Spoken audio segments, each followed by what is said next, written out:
everyone. Here we are with Carin Gilfry, Vice President of the National Association of Voice Actors, also known as NAVA. She was recently at Comic-Con San Diego, where she was moderator of a panel. She's going to talk a bit about the industry, about NAVA in general, and her personal career and some advice. So let's start off with the panel named Boss Level Women Shaping Video Games at San Diego Comic-Con. Let us know a little lead in of what this was about, and for those who couldn't attend Comic-Con, can you give us a little why this is such an important panel to have? Absolutely. We had such a fun time on this panel. The main purpose of the panel was to talk about some of the issues that women particularly face in working in video games from the development side. We had actors on our panel as well, talking about what it's like to work as a woman in video games when you're an actor. And really to kind of celebrate the women that are in the industry making change and doing awesome things, and to kind of discuss a little bit how we can make the industry a better place for women to work and play and thrive. So it was a great time. Yeah, you had some incredible people who have various entry points of what they do in games, from directors to voice actors, executive producers, and the such, on some really big names. But I feel like that you have probably talked with a lot of people throughout the industry. What would be your biggest takeaway, knowing everything you have experienced and been through on this panel? Was there anything new that surprised you or stuck with you from talking with these women? You know, one of the reasons why we wanted to do this is that if you look at some of the surveys, some of the industry surveys that have been done by ESA and GDC, you learn that only 24% of the people who are making games right now are women, Oh, but wow. around 48% of the people who play games are women. Mm, And then when we look at the higher levels, some of the executive positions, only around 8% of video game executives are women. Now, like, why is that important, and does it need to be changed? And, what can we do? What can we do to make the industry more equitable? Not necessarily equal, because I don't think that anyone thinks that any industry has to be 50-50 all the time. But just more equitable.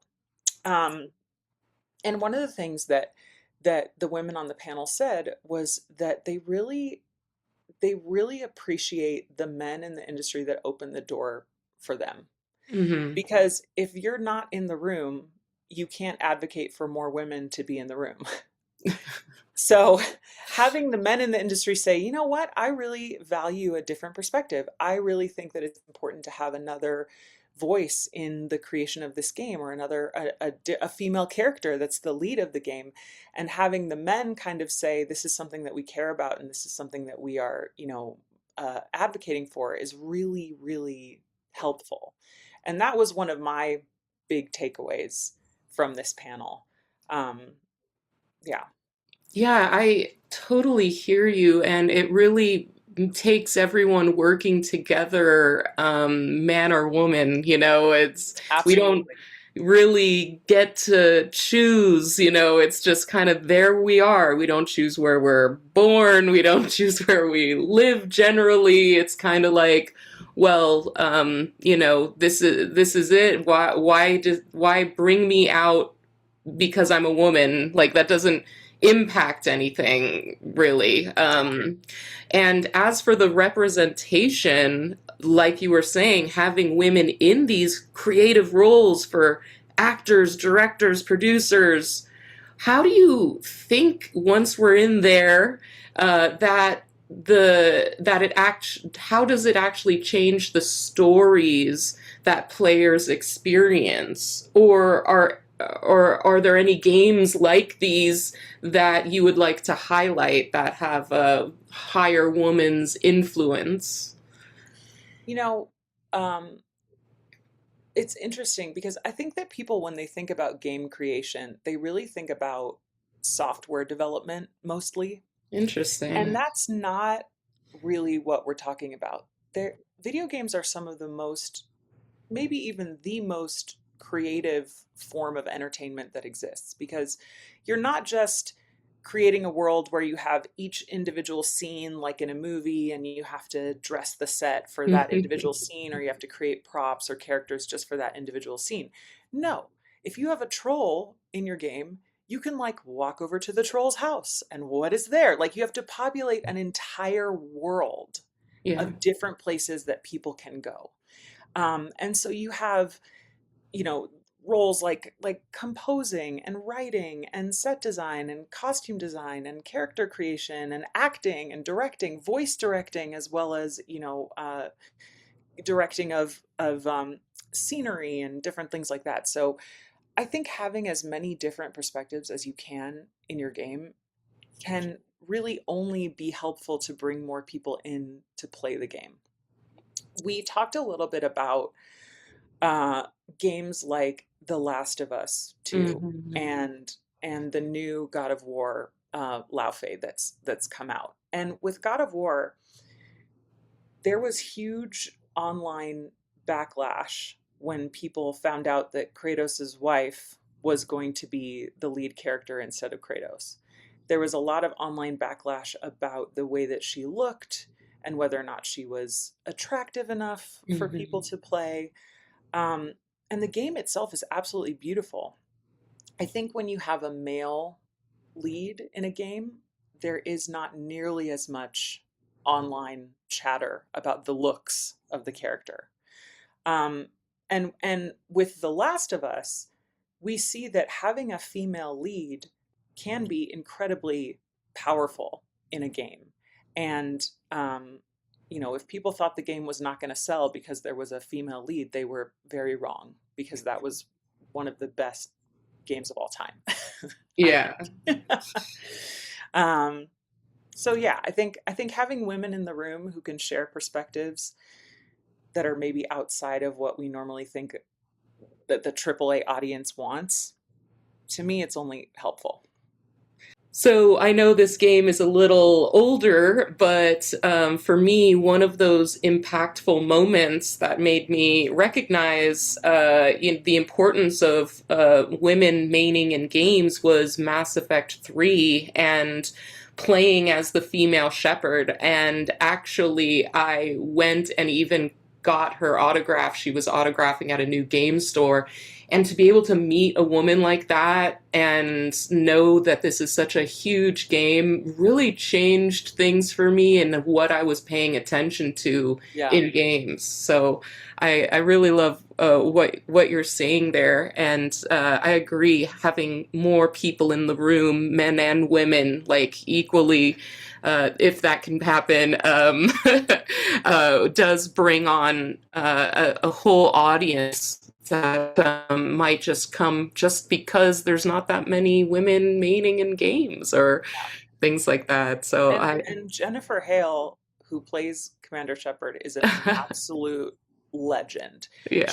She I think she holds the world record for the most game characters played by a woman. She's in the Guinness Book World of Records. How am I not So, surprised that yeah, you know this? I'm just she like, she is absolutely amazing, and also like an industry champion, a champion of women, yeah, and I think you're absolutely right.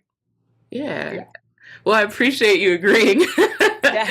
But obviously, you're in this a lot more than myself. Maybe if we can talk about your vice as a vice president of NAVA, and first of all, congratulations on the NAVA Gala being sold out. Thank you. If you can tell us a little about NAVA, about what you're doing with this gala and in general, then maybe we can let people know what we can be doing to support places like that. Absolutely. So we actually have two separate organizations. So there's the National Association of Voice Actors um, member organization, which is a professional association for voice actors. You have to fill out an application and be vetted in order to become a member. And with that organization, we offer a lot of really cool benefits, including access to a national health insurance plan for Oh. our members. And also vision and dental is included in that if you want to join. Which is really great, and why we started it. With that organization, we also do a lot of fighting in Washington D.C. for creator rights. So for us as actors, we're really concerned with making sure that our voice, image, name, and likeness is protected when it comes to AI training and synthetic cloning, whether that's voice cloning or the creation of a visual digital double. There are a lot of bills that are on the table that we are in support of. But we have had, I think, 110 different meetings in DC to advocate for all of these different bills. We're getting closer. They have bipartisan support, but Mm. it's difficult. um, and the NAVA Gala is a benefit gala that benefits our 501c3 organization, which is the NAVA Foundation. And that it helps with emergency funds for voice actors, scholarships to industry events. We have a legal aid fund, so when people need contract reviews or legal assistance, if their voice is stolen or if something happens that they need a lawyer for, we have a legal aid fund to help take care of that. And just general education around all kinds of different voiceover related topics. Um, so we're doing our best to like just help the voiceover industry, and the gala is a really fun event.